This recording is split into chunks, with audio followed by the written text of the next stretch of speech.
All right. We are here. Welcome in. Welcome in. It is time for another Raggedy Business Report. I hope you all are having a wonderful day and a wonderful week so far. I'm so excited. This is just so much fun talking about raggedy business practices. So, I'm going to give people a few moments to come in and prepare for this good raggedy business report. Hey, Tamasha. Hey, Janae. Thank you all for tuning in. This is going to be so exciting. Well, kind of exciting. It's exciting for me because I love pouring into you all and I love sharing best practices with you all, helping you figure out how you can transform your business to keep more of your clients and make more money. That is my jam. And so I am just super, super excited. We are going to give people a few more moments to come in the room. I told you all 6 p.m. Central Time. If you know me, you know I am a punctual individual. I do not take up people's time for longer than I need to. So we are going to get into this good raggedy business report here in a moment. Hey, Chris Bryant. So I'm really looking forward to sharing this raggedy report with you all. I really am appreciative for how people have latched on to this topic, this theme of raggedy business practices, and it's been great so far. The response has been wonderful, and we just gonna keep rocking with it every Tuesday at 6 p.m. Central Time. This is where you need to be on this channel right here, whether you're on Facebook or Instagram. This is where you need to be, 6 p.m. Central. And so I'm going to go ahead and get started. Thank you for tuning in. If you are catching this on the replay, please go ahead and type replay in the comments for me. For people who are unfamiliar with me and what I do, my name is Candace Washington. And I am also known as the client curator. And that is because client retention and client maximization is my jam. So I work with small businesses to help them sustainably scale from 6 to 7 figures through client retention and client maximization. So what is client retention? That's basically keeping your clients and getting them to continue to do business with you. And what is client maximization? Make sure that you are getting all of the coins from each of your clients as you can. So you want to be sure that you're not missing any revenue with any of your clients. That is what client maximization is. And that is what I do. Hi, Shauna Price. Thank you for tuning in. So that is my jam. If you are interested in learning more about how we can work together, go ahead and send me a DM, whether you're on Facebook or on Instagram. Send me a DM and we can explore how we may be able to work together. But we are going to get into this good raggedy business report. So if you have been following me for any length of time, you know that I am big on data. Client retention requires data. It requires strategic activity, strategic planning. It requires all of those things, and you cannot successfully operate or scale a business without data. That is just period. That's the facts of it. And so if you are trying to scale your business and you can't sustain it, some months your revenue was high, some months it's low, it's probably because you don't have data and therefore you aren't able to make the best strategic decisions for your business. And so I am big on data. So with that being said, if you tuned in a couple of weeks ago, I went live and I talked about how Dubsado and Honeybook are creating stagnation in your business. A lot of small businesses and a lot of creatives are using Dubsado and Honeybook, and that's great. They have their purpose. They are not bad systems. I have used both. But when you know better, you do better, right? And so where they lack in a lot of areas is the data reporting. They do not give you the kind of data that you need to be able to successfully operate your business and successfully scale your business. So I was researching some platforms for a client of mine, some alternatives to Dubsado, and there's a lot out there with regard to platforms and systems and CRMs and all of that. But really, I'm looking at what is going to help a business best operate their business, serve their clients, and give them the data that they need to be able to strategically scale and strategically operate and all of those sorts of things. And so I found a platform that I really like. And so here's where the Raggedy Business Report starts.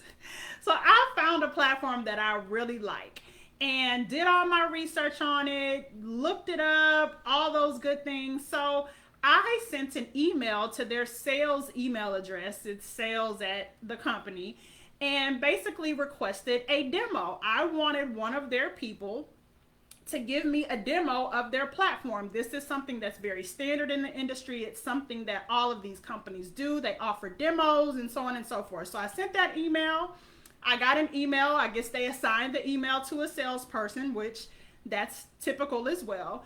So I get an email from one of their account executives, basically introducing himself and letting me know that he was here to help, or so he said, and asking me how he could help. So I replied to that email very promptly and I said, thank you for reaching out. Thanks for connecting me. I'm looking to schedule a demo of your platform and I would like to do so after 5 p.m. So, okay, waited, and it took him a day to respond. When he responded a day later, he asked me, well, which features are you looking to demo? Because we have over 40 different features in this particular platform. What are you looking to demo? And how many licenses are you looking to purchase?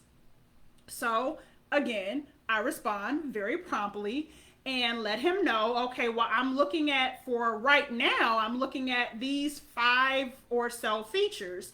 And I would like to demo these 5 or so to begin. And also, I'm only looking to purchase 1 license at this point in time. But as my business grows, I will need more licenses. So that's that on that. So he waits 2 days now to respond to my email. And when he responds to my email 2 days later, now mind you, I responded very promptly, like within maybe 20 minutes of the email that he sent, but it took him 2 days to respond to me. He responds 2 days later and basically says, well, here are some links that you can go to get demos of the platforms or the features that you're interested in. You gonna send me to some recordings, some videos that I could have found on YouTube on my own without reaching out? See, okay. So that's essentially what I responded and said. I emailed him back and I said, hold up. So your response to me is to send me a link to some videos that I could watch? No, sir. That's not cool. So then he responds to that email and says, well, we don't offer demos for less than 5 licenses. So for people who are looking to purchase less than 5 licenses, and we don't offer any demos after 5 p.m. Okay, well, here's the problem with that. That should have been told to me days earlier. You could have told me days earlier when I initially requested, so 2 emails ago, that you aren't able to accommodate anything after 5 p.m. But you wait days, and so now days have passed, time has been wasted and lost and all of that. That's the first thing. The second thing was, if you don't offer demos for people who are looking to purchase less than 5 licenses, again, that could have been said days earlier as well. So I then pick up the phone and I call this company and said, hey, look, I'm looking to speak to someone to schedule a demo. I've already spoken to this person. I have not been satisfied. I have not been pleased with the level of communication, the response, or how he has really been working with me. And so I'm not looking to work with him. I would like to be connected to someone else to work with. And so the person put me on hold and then comes back and says, well, this person, the guy that I had already been corresponding with, he's the only one available right now. Okay, well, I need you to take a message and route me to someone else, have someone else call me back. So I don't know what got lost in translation, because if you know me, you know I'm very direct. I'm very clear in my communication. I don't know what got lost in translation, but he ended up transferring me to this guy that I had been corresponding with via email that I had already said I don't choose to work with. So he starts explaining things to me, and I told him, listen, this is where you lost me. because all of this stuff that you came with and said today about you don't offer demos for people looking to purchase less than 5 licenses and you don't do anything after 5 o'clock, you should have said that to me days ago. And then we could have had a more productive conversation. But anyway, I'm not pleased with how long it has taken you to respond to me, and I don't choose to work with you. So I need someone else to work with. So of course he says, oh, well, you can't work with anyone else. Okay, bet. Let me talk to your supervisor. Again, that's that on that. I'm not going to sit here and go back and forth with you. You can't help me in the way that I need to be helped. Then I need to speak to somebody above you. And so he tells me, puts me on hold, comes back, tells me this person is not available. And then tells me that he's going to have this supervisor call me back. And once she gets off the phone, because it was a woman, once she gets off the phone and once she finishes with whatever she's doing, she's going to call me back. That was weeks ago. I have not received a phone call. So if you can't see what's raggedy about that, then let me help you. Hey, Blessing, thank you for joining. Okay, so if you can't see what's raggedy about that, we got issues. And so I'm going to help you. I'm going to help you. Because, again, this Raggedy Business Report is not just about ragging on businesses and ragging on their business practices. It really is to help you learn things that you can do differently in your business. And so for those who are just joining, again, my name is Candace Washington, also known as the Client Curator, and I work with service-based businesses to help them sustainably scale from 6 to 7 figures through client retention and client maximization. So increasing the retention that they have in their business and making sure that they're getting as much revenue from each and every one of their clients as possible. That is what I do. So if you'd like to talk about how we may be able to work together, feel free to shoot me a DM, whether you're on Facebook or Instagram, and let's explore some ways that we can work together. So back to how this applies to your business. There are 3 primary issues with what happened. The first is response time. If you have been following me for any length of time, if you've tuned into past webinars that I've done and master classes and all of those things, communication is so crucial and vital in business. And your business can either live on communication or die on communication. Communicating consistently and thoroughly with your clients is vital and it's essential. And so the first issue was his response time. It doesn't take 2 days to respond to an email. Not a simple email like, okay, here are the features I want to get a demo of and I'd like to schedule after 5 o'clock. There's no reason that should require 2 days to respond to that email. Response time is crucial. So I implore you to look into your business and see, what is your response time like? Is it consistent? Does it vary? And if it does vary, when does it vary? Is it during a certain season? Is it during, troublesome times that you have in, going on in your business or in your family? When does your communication response time start to lag? Those are the types of things that you should be looking at when it comes to responding to your clients and your customers. And so you always want to be sure that you are responding consistently and thoroughly and not taking umpteen days to send a simple response. Now, if it's if we're dealing with a contract, then revisions have to be looked at and approved and all of those sorts of things. That's something totally different. But an email like the one that I sent didn't require 2 days lag time or even a day of lag time. If you are that overworked and if you've got that much on your plate that it takes you a day or two to be able to respond to an email, then something is not right.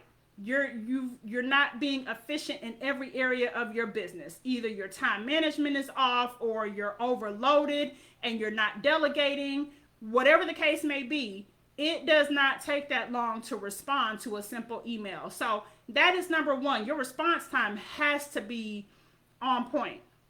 Your clients and your customers are not going to wait multiple days to get a simple response to a simple email. More than likely, they will move on and you will have lost their business. Now, me, because I really, really like this platform and I'm really trying to give them the benefit of the doubt, I went with it and I was patient. also because grace is a struggle of mine, and giving people grace and giving myself grace, the Lord is working on you, girl. So I knew that I needed to just be a little bit more gracious. But 2 days, bruh, like that's not cool. So that's number one. Number two, make sure that you are providing complete information. Again, I stated multiple times what I was looking for when I was corresponding with this gentleman.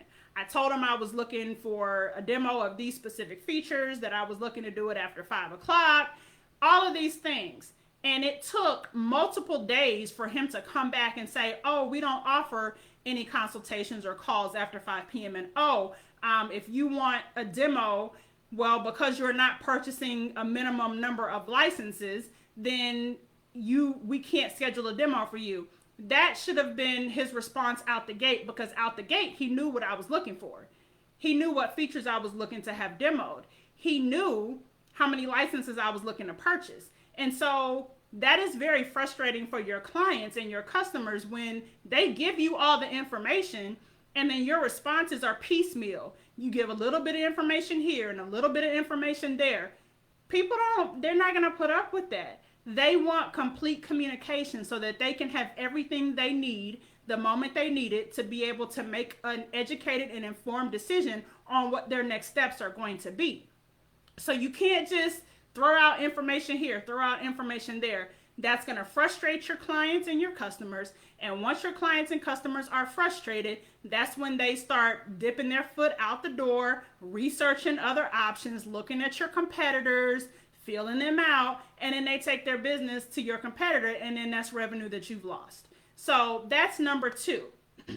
Number three, the quickest and easiest solution is not always the best solution. So his decision to just send me links to watch a video or watch several videos to basically give myself my own demo that I was asking for, that was the quickest and easiest solution for him, but that's not always the best solution. Basically, his resolution to send me to just watch some videos ticked me off. It annoyed me, and it put me doing business with this company in jeopardy because he was cavalier. Oh, well, and at the time, I didn't even know why he sent me the links, because at that time, he still had not told me that they don't offer demos after 5 o'clock. He still had not told me that they don't offer demos for people who are looking to purchase less than 5 licenses. So I'm confused, like, bruh, why are you sending me a link to some videos? Why are you not helping me by scheduling the demo that I'm requesting?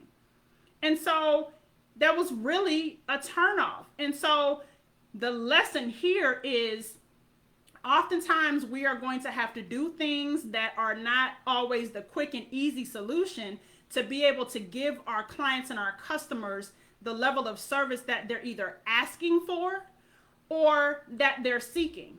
Quick and easy doesn't always cut it. People are going to want to know that you are genuinely interested in meeting their need. And he obviously was not genuinely interested in meeting my need. He was interested in what was going to be the easiest and the quickest for him. Because in his eyes, I'm only purchasing one license, and so it's not that big of a sale. Little does he know that I've already sent 3 companies to his company. I've got 3 people that I've sent to his company. So you may be only getting one license purchase from me, but you don't even know about the other people that I've sent to you. You don't even know about the other revenue that I've sent to your company. You don't even know about the potential revenue that I'm going to send to your company. And so this is why you can't just judge people based on whatever their purchase price or their amount may be, because you don't know who they are. I've got 3 companies, not people, 3 companies, all with multiple licenses. Some of them got 5 licenses and you have to pay per license. Some of them got, 3 licenses. And again, this is just the start. So while you're trying to do what's quick and easy for you by brushing me off because I told you I'm only looking to purchase 1 license, you're really hurting your company. And so this is also a lesson in hiring. Know who you're hiring. Are they going to do right by Your clients and customers, regardless of how much money they see on the table for that specific customer or client? Or are they just going to do what's quick and easy? Because that's how you lose business. So vet your people. Know who's working for you. Make sure that they are going to go above and beyond all of the time for every person that approaches your company and your business. That's a non-negotiable. You can't offer great and exceptional and above and beyond service one day and then less than stellar and less than exceptional service another day. That should be part of your company values. Consistent service, excellent service to everyone who interacts with your company.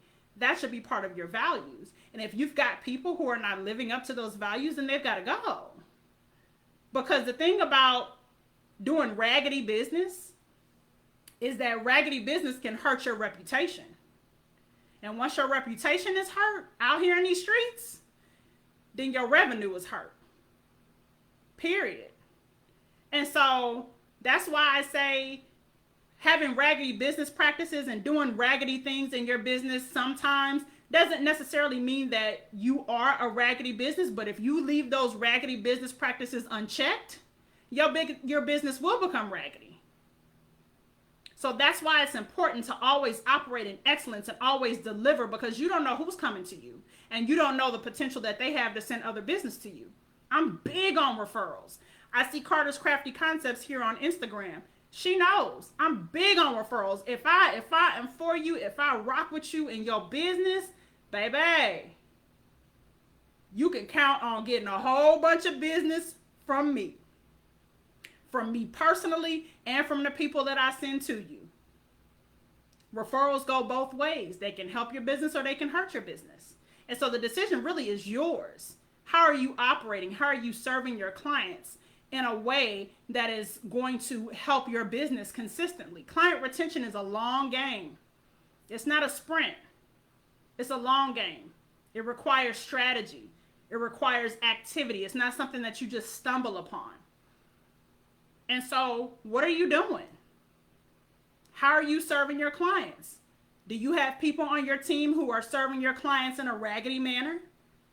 Are you serving your clients in a raggedy manner? Again, all things that we need to think about. So, the three things, again, about this Raggedy Business Report: make sure that your response time is stellar. Customers and your clients should not have to wait multiple days to hear from you to get a response to you. Even if you are still waiting on additional information to be able to fully answer their question or address their need, respond and say that. Let them know that you received their message and you are still researching or waiting for additional information or what have you. Make sure that you are sharing that with them so that they know that their message just didn't get lost in cyberspace. I tell people all the time, by and large, most people are reasonable people. Most people are understanding people.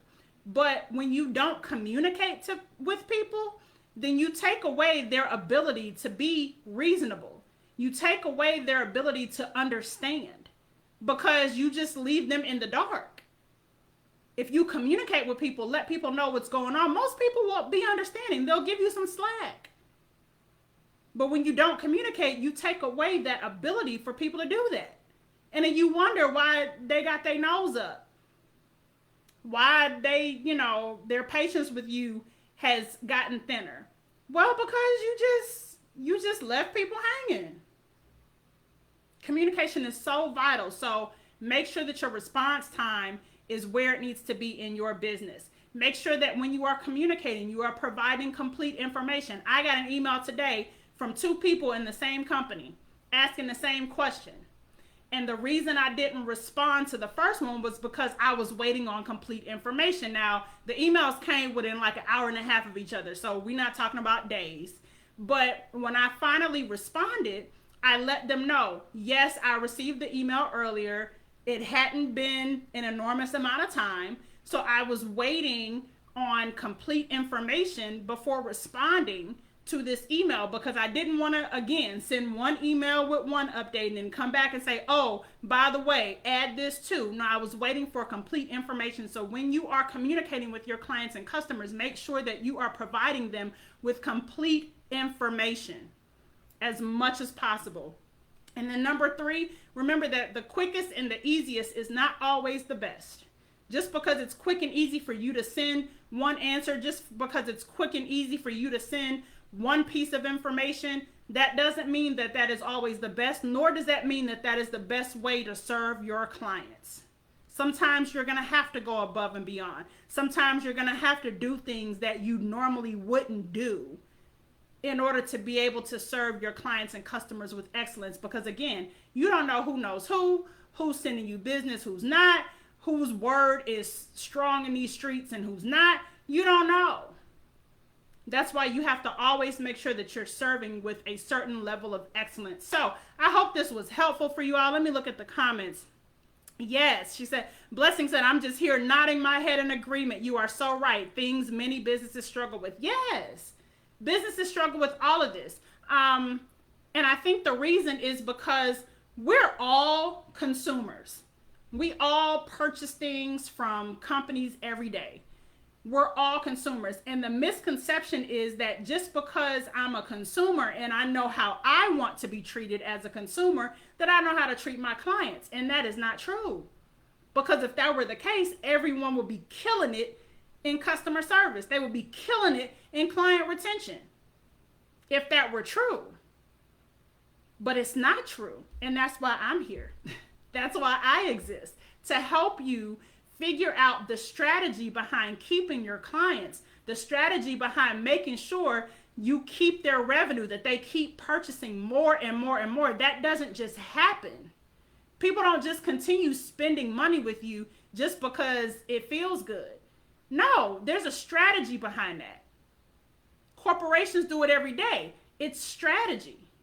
Especially for a lot of us service providers in this online space, those of us who have multi-thousand-dollar offers, people ain't just gonna keep giving you thousands of dollars just because. No, you gotta have some strategy behind that. You gotta have an exceptional client experience behind that. They're not gonna just keep giving you $3, $4, $5, $6, $10, $15,000 just because. That's not how that happens. So just because you know how you want to be treated as a consumer, that does not always translate into business. And so just like we hire experts for everything else, we need to hire experts for our client retention and our client service. Don't dismiss that part. That should be a part of your business strategy. Your client retention plan should be a part of your business strategy, not an afterthought. Because after you've gone about and done all this work to get new clients and then you can't keep them, what you gonna do? Keep spending money? Because that's what the gurus, that's what a lot of these coaches will have you focused on all the time is new clients, new clients, new clients. Yeah, that's great. New clients are great, but what does the data say? So we started out talking about data because I was talking about the Raggedy Business Report tonight with systems. Started out talking about data. Let's talk about some data. The data says that 80% of your future revenue will come from just 20% of your existing clients. 80% from the clients you have right now.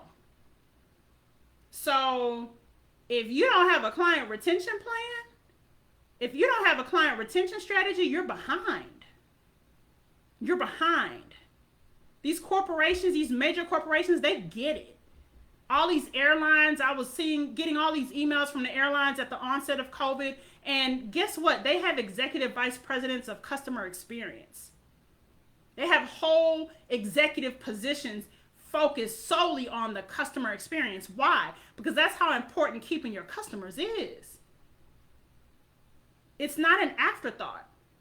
Because if you keep throwing money into getting new clients and new clients and new clients, and you don't have a plan to keep those clients, you're throwing money away. Because you get those new clients, they come in, and you can't keep them, so then they leave, and then you got to spend that money all over again to replace the clients that you just brought in and lost because you didn't have a client retention plan.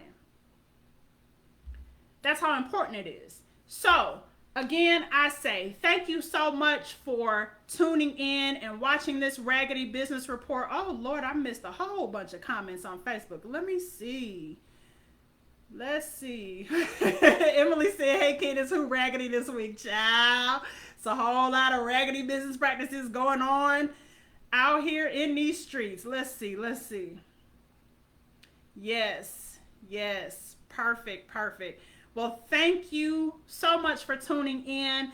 Again, if you would like to learn more about how we can work together, shoot me a DM. You can hit me up on Facebook, hit me up on Instagram, shoot me a DM. We can explore some ways that we can work together. My team is here to serve and help you and your team to increase your revenue, to help you sustainably scale your business, because scaling your business isn't just about getting to that next level, that next $100,000 or $500,000. If you get there but you can't sustain it, then that's a problem.